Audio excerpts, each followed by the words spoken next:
Ladies and gentlemen, welcome to a special edition of Unbreaking Science. Today is the 29th of January 2020, and I'm happy to be able to share with you the following video from the Wild Doc. Pay attention to what this man has to say. There's a lot of insight, and we'll hopefully be able to make some sense out of this, even more sense out of this tomorrow. I know Dr. Brown is planning a part 3. I haven't seen part 2. I'm sorry, I haven't seen part 1, but we're going to go into part 2 because it's very important that you see this, and check out the High Wire tomorrow because I'll be on the High Wire sharing information that I found about the coronavirus too. Let's join Let me see if I can Dr. see it Brown. on Facebook. Yep, I see it there. I see like 5 people on, so.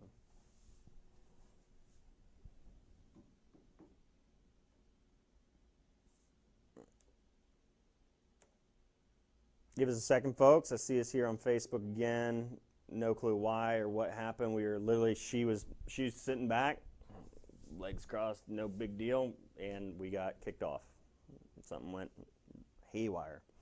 So, conspiracy theory all you want, and whether they shut me down or not, I have no clue. But here we go. So we're going to pick up where we left off. I don't know how much was cut out, so we're going to start back one, okay? Multiple studies, okay? This study right here, I think, was on the Journal of Virology 2011, double inactivated severe acute respiratory syndrome coronavirus vaccine. It is not the coronavirus, this is the SARS, severe acute respiratory syndrome coronavirus, which is similar to the one they're seeing, but it's a different genotype that they were using in these studies. Know that because there is a difference.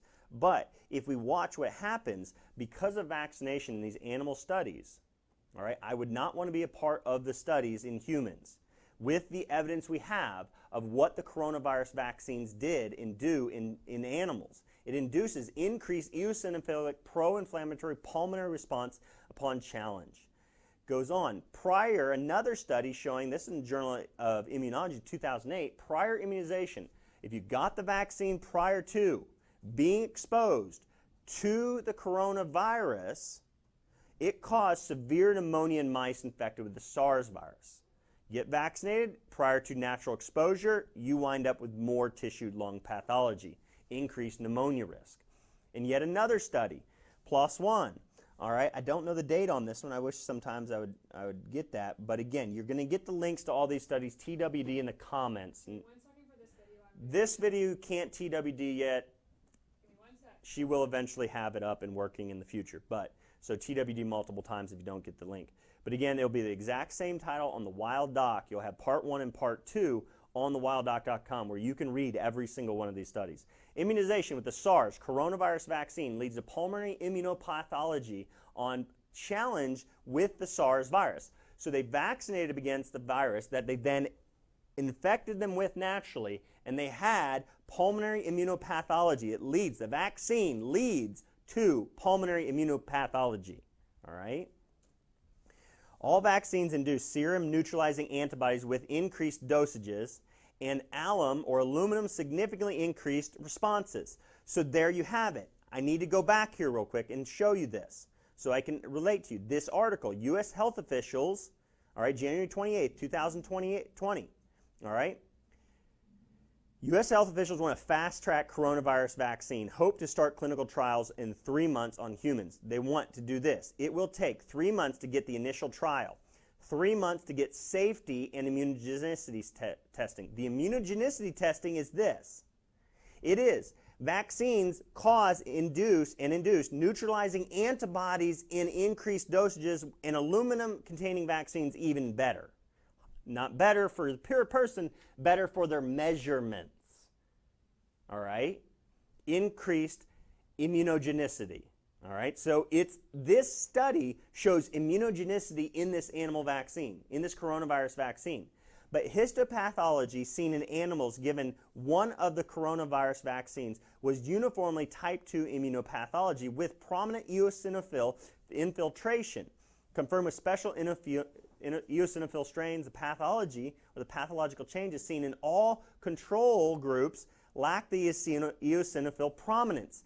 Natural controls naturally infected or given an aluminum adjuvant vaccine injection or given PBS, all right? Not peanut butter sandwiches. PBS, I actually forget what it stands for. It's like poly something saccharide. So they gave those, all right, to affect an immune response, and then they naturally infected them with the coronavirus. The control groups lack eosinophil prominence, which eosinophils are like big guns. They drive a lot of inflammation. So that being noted, you need to realize what can happen. Conclusions. The SARS coronavirus vaccines all induced antibody and protection against infection with SARS coronavirus.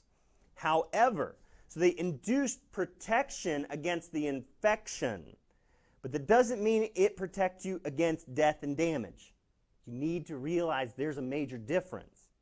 However, challenge of mice given any of the vaccines led to occurrence of type 2 immunopathology, suggesting hypersensitivity of SARS coronavirus components was induced. Caution in proceeding with the application of the SARS coronavirus vaccine in humans is indicated. Latest research saying, so caution before you start trying to give humans the coronavirus vaccine.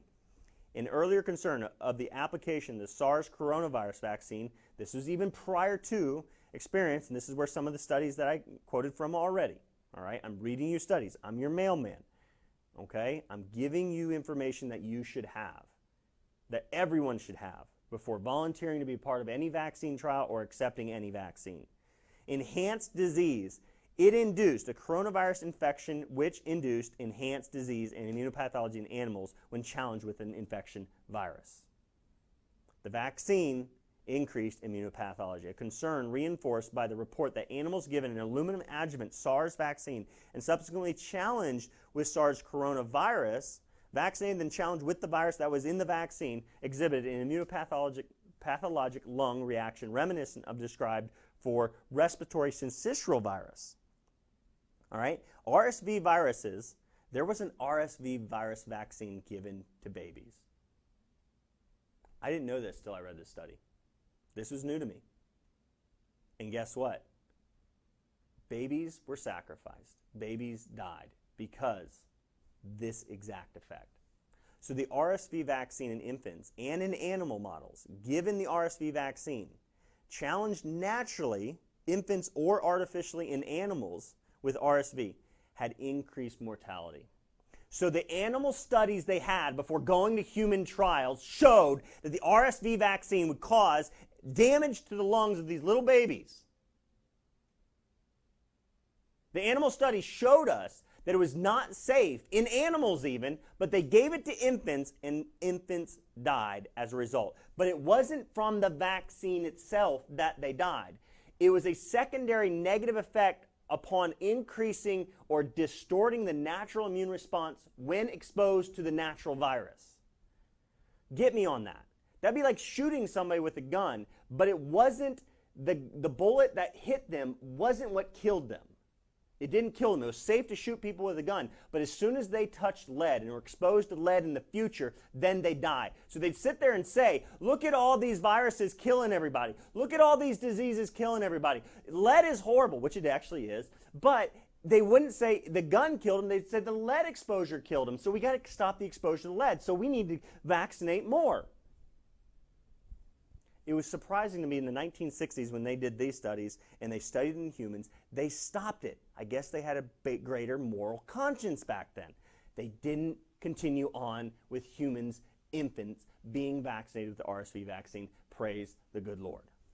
But they're seeing this with the coronavirus vaccine, so history is going to repeat itself unless we get them to realize that they better make sure it's safe in animals before they give it to humans. Okay, again, you guys can go back and read all of this stuff. Animals given alumina or PBS exhibit epithelial cell necrosis, peribronchiolar and perivascular mononuclear cell infiltrates consistent with epithelial cell infection and inflammatory response seen in viral infections. In addition to the mononuclear cells, however, infiltrates among the vaccinated animals contain neutrophils and eosinophils. that were not seen in the lesions of animals that had been previously given a PBS, which did not contain the coronavirus, just a compound that initiates an immune response, or aluminum only, suggesting a T helper cell type 2 hypersensitivity reaction. Increased eosinophils are a marker of type 2 hypersensitivity. If you hypersensitize, that means that every time they're exposed in the future, you could potentially causing more and more and more and more lung pathology and damage. Concern for the reemergence of naturally or deliberate release. I thought this ironic from this study. The study literally says it. Applying the principles of infection control brought the epidemic under control, but a concern for the reemergence, naturally or deliberate release, supported continuation of a vaccine development effort so as to have the knowledge and capability necessary for preparing and using an effective vaccine should the need arise. I thought it ironic. This effort was hampered, the effort to create this vaccine and move to human trials. This effort was hampered by the occurrence in the initial preclinical trial of the immunopathological type lung disease among ferrets in cynomolgus monkeys. So monkeys and ferrets, God bless the ferrets. If you go back and watch my last influenza vaccine, God bless the ferrets video, lots of ferrets been sacrificed to figure out that vaccines are really bad. Given a whole virus vaccine adjuvanted with aluminum and challenged with infection with SARS coronavirus. The lung disease exhibited the characteristics of type 2 immunopathologic eosinophils. Lung sections suggested hypersensitivity that was reminiscent of the description of the type 2 immunopathological reaction in young children given an inactivated RSV vaccine and subsequently infected with naturally occurring RSV. Most of these children experienced severe disease with the infection and led to the high frequency of hospitalization. 2 children died that were vaccinated. The conclusion from the experience was that clear. RSV lung disease was enhanced by prior vaccination. And they're seeing the same thing they saw with the animal trials and the RSV vaccines that still went to human trials. Do you guys understand this? The scientists were so moronic, they still said, we still got to try it. Rats and ferrets and monkeys may be different than humans, and they are. And maybe they meant well. I don't know. But despite negative vaccine research on the RSV vaccine in animal studies, they still gave it to infants, and infants died because of it. It made it worse. In addition, the RSV experience, concern of inappropriate response among persons vaccinated with SARS coronavirus, emanated from the experience with coronavirus infections. And again, I'm going to describe and make sure people understand this. It wasn't the direct, because again, all right, we will come back to this. Let me finish this study, and then we'll go back to the one where Fossey says the 3 months and then 3 months for safety immunogenicity. Infections and a disease in animals that included enhanced disease if the animal was vaccinated and then naturally infected. You will still come in contact with this. Even if you're vaccinated, you're not shielded from exposure. You still get exposure. And simply upon exposure, you still get the immune pathology, the lung pathology. Thus, all 4 vaccines evaluated induced immunopathology. However, all 4 also induced neutralizing antibodies and protection against the infection when compared to the control challenged animals. That right there, I'll come back to it. Watch. So, when we go to this, again, from this article right here, they want to fast-track the studies in humans now with this coronavirus vaccine. It would take 3 months to get the trial started. They got to create the vaccines. They probably already had them ready. 3 months, again, that's my opinion, but conspiracy theorists. 3 months to get safety. So all they would do is 3 months evaluate whether the person, it was safe to give the vaccine. And again, the animals weren't dying from the vaccine. They were dying upon exposure to the virus they were vaccinated against. So those 3 months of safety, they'd be like, look, the vaccine's safe because these people haven't had the time to be exposed to the coronavirus. So they say it's safe. And they say its immunogenicity is great because it does have an effect on the immune system. It causes our body to upregulate development and production of antibodies against the virus. So they would have their immunogenicity data. They would have their 3 months of safety data, but they would never watch what happens in animals. They would never take the time to watch what happened in animals, which was greater lung pathology and damage if they were vaccinated than naturally exposed. I hope everybody gets. Lungs of these animals revealed minimal or no histopathological changes if they were exposed to an inactivated whole virus. So it had to be the live virus. My consult's here, so I gotta stop. Infection would have been transient below the limit of detection 2 days after challenge. All right, we will start back on this. I have to go into a consultation. Sorry for the censorship. We had to shut down. There will be a part 3 to finalize the information, and I will be giving you in that, okay? In that, which may give me a little bit more time because I had like 5 or 6 studies on natural herbal remedies that have been used in China for SARS coronaviruses and other ones that have been studied in labs and animals and found safe and effective at neutralizing the coronavirus, one of them being honeysuckle and another animal being elderberry. And I'm partial to those herbs because guess what? And if you guys want to be like, you know, oh, there's the conspiracy right there. See, Dr. Dale, maybe he released the coronavirus because, you know, he had elderberry on hand and he specifically designed his elderberry elixir with the Wellness Way to have elderberry and honeysuckle in it, 2 herbs that both have been shown to neutralize the coronavirus. Now, it's not the corona bat virus, but the corona chicken virus. That's the one. So your eggs aren't soft. So if you guys really wanted to go down that conspiracy trail, be like, don't buy elderberry from Dale. He probably released the coronavirus into the atmosphere, and that's why, so they could sell more of his elderberry. And if I really wanted to sell more of it, I wouldn't be like, I'm not afraid of the coronavirus, all right? I'm not. No big deal. I've been infected by a coronavirus in my past, so I have additional, probably heterosymptomatic immunity. Another rabbit hole I'm going to study down. So again, we'll go to part 3 of this in the near future. Thank you all for tuning in. I love you all. I appreciate you all. Please share the truth. Don't just like it. It's the only way we're going to save lives.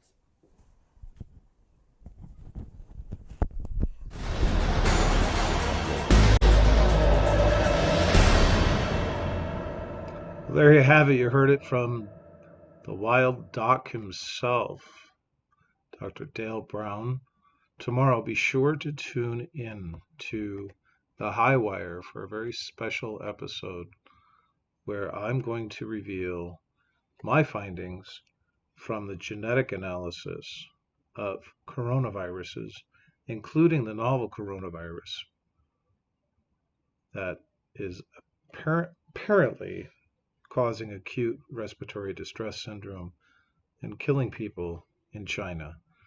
Until then, I look forward to a peaceful evening, a well-educated evening. Rest easy, my friends. We have some good news for you tomorrow. Tune into the High Wire. Have a good night.